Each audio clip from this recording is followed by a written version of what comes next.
이 사건은 1982년 10월 17일에 공소시효가 끝남으로써 이제는 범인을 붙들어도 처벌할 수가 없게 됐다. 경찰과 검찰과 법원과 언론이 고문과 조작과 오판과 오보로서 무고한 사람들을 고생시키는 틈을 타서 범인은 면죄부를 받고 만 것이다. 힘없는 서민들이 경찰, 검찰, 법원, 언론의 총공세에 직면할 때 얼마나 비참하게 되는가를 이 사건은 똑똑하게 보여주고 있다.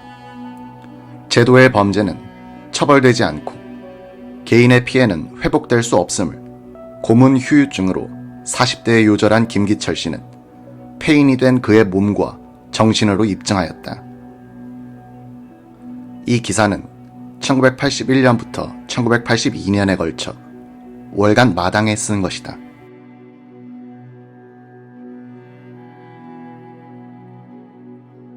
내가 1981년 6월 14해 만에 첫 기자로서 전씨 집을 찾았을 때 사진을 통해 낯이 익은 전씨는 반갑게 기자를 맞았다. 남동생과 노부모 및 아내와 딸 등 5 식구를 부양하는 의젓한 30대의 가장으로 변한 그의 모습에서 기자는 지난날의 고통의 흔적을 찾아볼 수 없었다.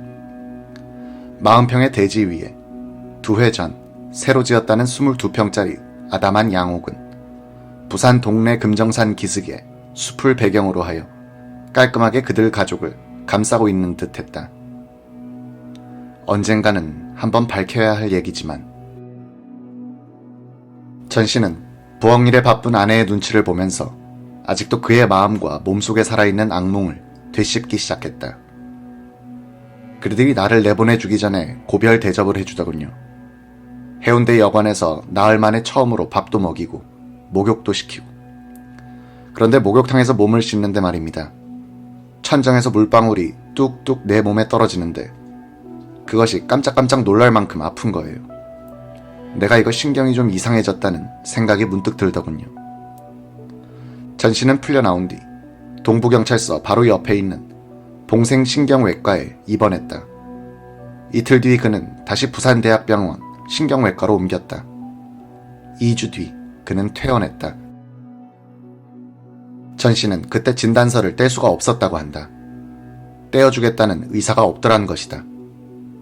진단서가 없으니 고문을 받았다는 증거도 세울 수 없었다. 퇴원 뒤 통원 치료를 받다가 곧 돈이 떨어졌다.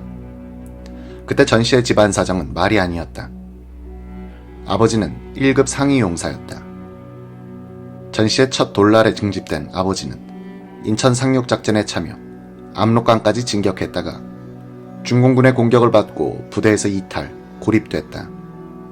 그는 어깨에 총상을 입은 채 중공군의 포로가 됐다. 1950년 겨울부터 1953년 4월까지 신의주 포로 소용소에서 고생하다가 포로 교환으로 살아 돌아왔다. 동상으로 오른쪽 세 손가락을 잃고서 이 불구 아버지의 연금 6,000원과 어머니의 구멍가게 수입금 월 7,000원으로 전씨네 6 식구가 생계를 잇고 있었다. 전씨가 재수하면서 가정교사를 하여 월 7,000원쯤 보탰는데 이것을 그 소동 뒤 집어치웠다. 퇴원 뒤 치료비가 모자라 전씨는 집에 누워있기만 했다. 온몸에서 힘이 빠져나가고 몽롱한 정신상태가 계속됐다. 보다 못한 어머니가 전씨를 손수레에 싣고 거적으로 덮은 뒤 식경마당으로 밀고 들어가 내 아들 살려내라고 대들기도 했다. 그제야 형사들이 찾아와 합의를 하자고 했다. 합의금으로 5만 원을 제시했다. 결국 전씨는 25만 원에 경찰과 합의, 민 형사 간에 앞으로는 더 문제 삼지 않겠다고 약속했다. 그 뒤로도 전씨의 정신상태는 악화될 뿐이었다. 우선 속골이 아파 미칠 지경이었다.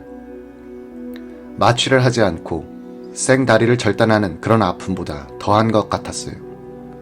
그 고통이 몇 시간이나 계속되곤 했어요. 길을 걸으면 땅이 45도쯤 비스듬히 기울어져 보일 때도 있었다. 그래서 전봇대를 붙들고 어지러움을 가라앉히기도 했다. 이웃의 동정은 극진했다. 그러나 전씨를 꺼림직하게 보는 사람들도 있는 것 같았다. 경찰에서 전시를 내놓았을 때 몇몇 신문들은 경찰은 방증 수집을 계속하겠다고 말했으며 증거가 드러나면 언제든지 구속할 수 있다고 꼬리를 달았다. 마치 증거가 없어 못 잡아 넣는 것처럼 보도했다. 이 때문에 전시를 속으로 의심하는 사람들도 덜어 있었다는 것이다. 전시 부모는 아들의 환경을 바꿔주려고 그를 양산 통도사의 취운함에 보내 정양을 시켰다. 이 암자의 한 친구가 위문차 놀러 왔더군요. 그 친구는 사흘 동안 같이 자면서 나의 손목시계의 얘기를 꼬치꼬치 캐묻지 않겠어요. 뒤에 다른 사람으로부터 들은 얘기로는 경찰의 부탁을 받아 뭘 캐내려고 날 찾아왔을 거란 거예요. 이 암자의 방세가 너무 비싸 1968년 봄 전씨는 양산군 기장면 백두사로 옮겼다. 혼자 산속에서 조용하게 있어도 그의 병세는 좋아지지 않았다. 머리가 빠개질 듯 아프고 신경통 환자처럼 뼈마디가 쑤시면 자살 생각이 문득문득 떠오르기도 했다. 그때마다 부모님을 위해 살아야 한다. 내가 잘된 뒤 보자고 이를 악물었습니다. 순전히 오기로 버틴 것이었습니다. 어떨 때는 이러다가는 미쳐버리는 게 아닌가 겁이 솟아나기도 했어요. 근하군 살해범 일당 4명이 일망타진됐다는 반가운 소식을 전씨가 들은 것은 바로 이 암자에서였다.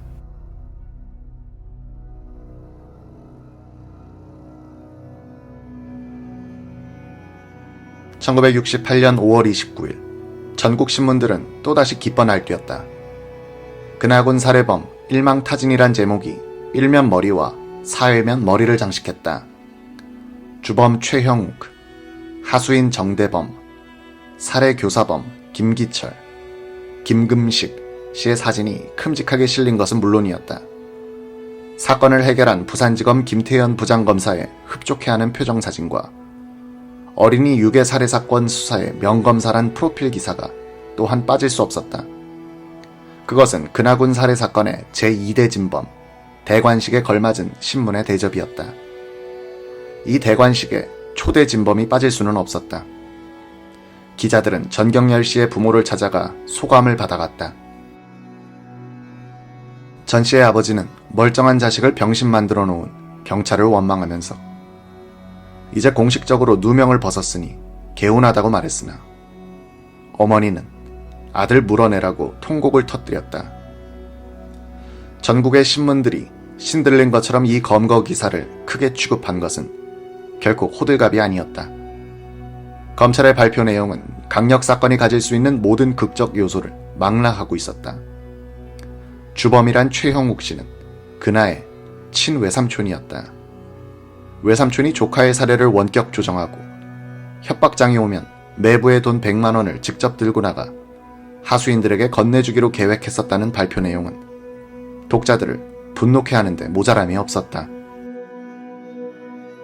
외삼촌은 비정했다는 사회면 머릿기사, 나는 오빠를 저주한다는 그나 어머니의 숙이는 이런 분노에 부채질을 했으나 과하다는 느낌은 별로 주지 않았다.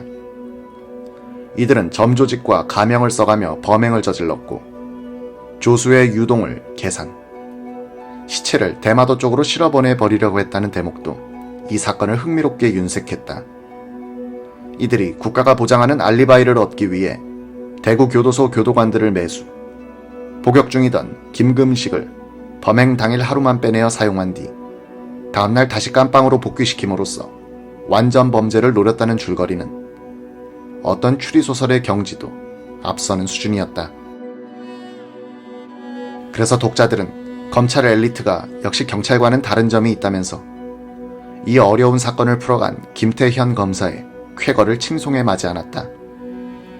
6월 20일 검찰은 4명의 교도관을 포함한 7명을 가중 뇌물 약속, 허위 공문서 작성, 동행사, 간수자 도주 원조, 강도살인, 사체유기, 도주, 직무유기 등 8가지 죄명으로 기소했다.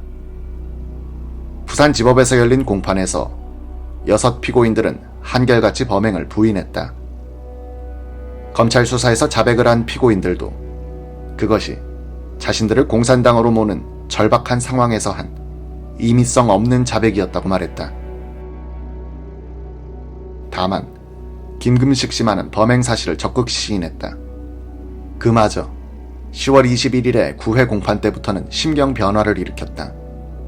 지금까지의 자백은 경찰과 검찰의 수사 능력을 시험, 우롱해보기 위한 창작이었다고 진술하기 시작했다.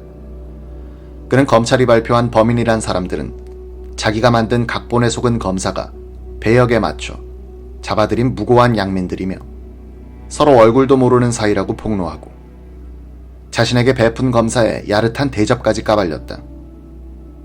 그러나 1심 판사는 1968년 11월 22일 전원의 유죄를 인정, 최형욱, 김기철, 김금식 씨에게는 사형을 선고했다.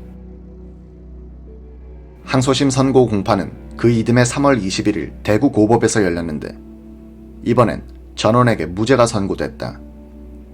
6월 25일에는 대법원이 전원에게 무죄 확정 판결을 내렸다. 2대 진범들도 가시관을 쓴 무고한 사람들로 밝혀진 것이었다.